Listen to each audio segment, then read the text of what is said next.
سال ثواب کے معاملے میں میرا بالکل کیٹاگوریکل ایک اوپینین ہے.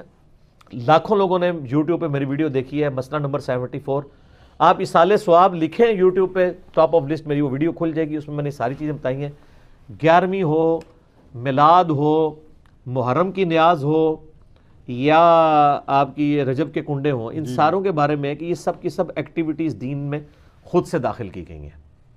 ہم ان کو کفر و شرک والا معاملہ نہیں کہتے, لیکن بدعات تو ہیں. اب رہ گیا مسئلہ کہ اس طرح کی ایکٹیویٹیز میں جو کھانا ہے وہ حلال ہے یا حرام ہے. کہ کھانے کو حرام کہنے کے لیے یہ چیز ضروری ہے کہ آپ پہلے اس کی حرمت ثابت کریں. اس میں دو طریقے ہیں, یا تو وہ چیز جو پکائی جا رہی ہے وہ حرام ہو, کوئی خنزیر بنا دیتا ہے تو حرام ہے, یا چیز تو پاک تھی لیکن اس کے ذبح کے وقت ذبح کے زبر کے ساتھ غیر اللہ کا نام لیا گیا, تو وہ پھر بھی حرام ہو جائے گی. تیسرا مسئلہ ہے تقرب والا. تقرب میں اب دو طرح کے آپشن ہیں. ایک تقرب یہ ہے کہ کوئی شخص یہ کہتا ہے کہ میں فلاں بزرگ کے اصالے ثواب کے لیے کر رہا ہوں, حضرت حسین علیہ السلام کو ثواب پہنچے, ایک میری طرف سے ہدیہ.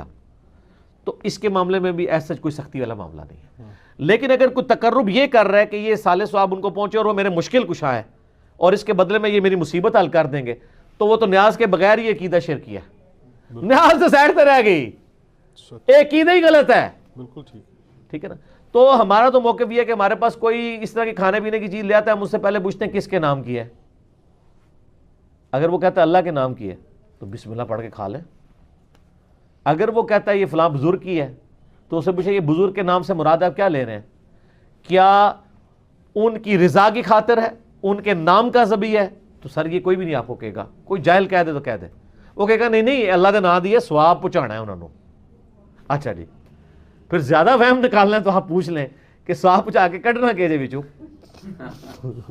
جے تسی واقعی کھانا نہیں کھانا تے, جے کھانا کھانا تے اتنے تک ہی سوال رکھو, زیادہ غلوف نہ کریں آپ کیونکہ غلوف کریں گے نا تو معاملات بگڑیں گے. اور یہ میں آپ کو اپنی طرف سے نہیں بتا رہا. صحیح بخاری میں سیدہ عائشہ نے نبی علیہ السلام سے پوچھا, یا رسول اللہ علیہ وسلم یہ کچھ نیو مسلم ہے, ہمیں نہیں پتا انہوں نے ذبیحہ صحیح کیا ہوا یا نہیں کیا, تو یہ جب کوئی اس طرح کی گفٹ لے کے آتے ہیں ہم کیا کریں؟ آپ نے فرمایا بسم اللہ پڑھ کے کھا لیا کرو. اللہ اکبر. اللہ آپ نے کہا کہ بلاؤ, آپ یہ بھی کہہ سکتے تھے حلف دلواؤ, یہ وہ وہم نکالا کہ مسلمان کا ذبیحہ ہے نا تو حسن ظن رکھو, زیادہ نٹی گریٹی میں نہ پڑھو. سبحان اللہ. ٹھیک ہے نا. مسلمان کا ذبیحہ ہے نا اس کے اوپر آپ کو وہم نہیں کرنا چاہیے اگر وہ مسلمان ہے.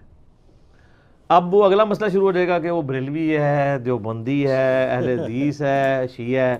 یہ نئی کہانی کرنے کی ضرورت نہیں ہے. اہل کتاب کا ذبیحہ بھی حلال ہے. تو اگر آپ ایک دوسرے کو مسلمان ماننے کے لیے تیار نہیں, چلو اہل کتاب ہی مان لو. یہود و نصارہ کی عورتوں سے تو آپ کا نکاح جائز ہے سورۃ المائدہ کے پہلے رکوع کے تحت, اور اسی رکوع میں آتا ہے کہ اہل کتاب کا ذبیحہ بھی حلال ہے. کوشر فوڈ. جی ہاں, اگر وہ اللہ کے نام کے اوپر کیا ہو.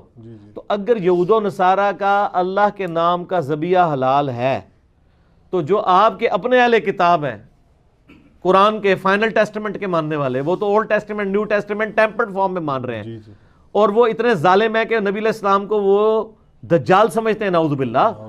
ظاہر ہے پیغمبر نہیں مان رہے, تو جب آپ کسی کو پیغمبر نہیں مان رہے, جس طرح ہم غلام احمد قادیانی کو پیغمبر نہیں مانتے, تو کیا سمجھتے ہیں؟ دجال کے اس نے دجل کیا ہے, جھوٹ بولا ہے.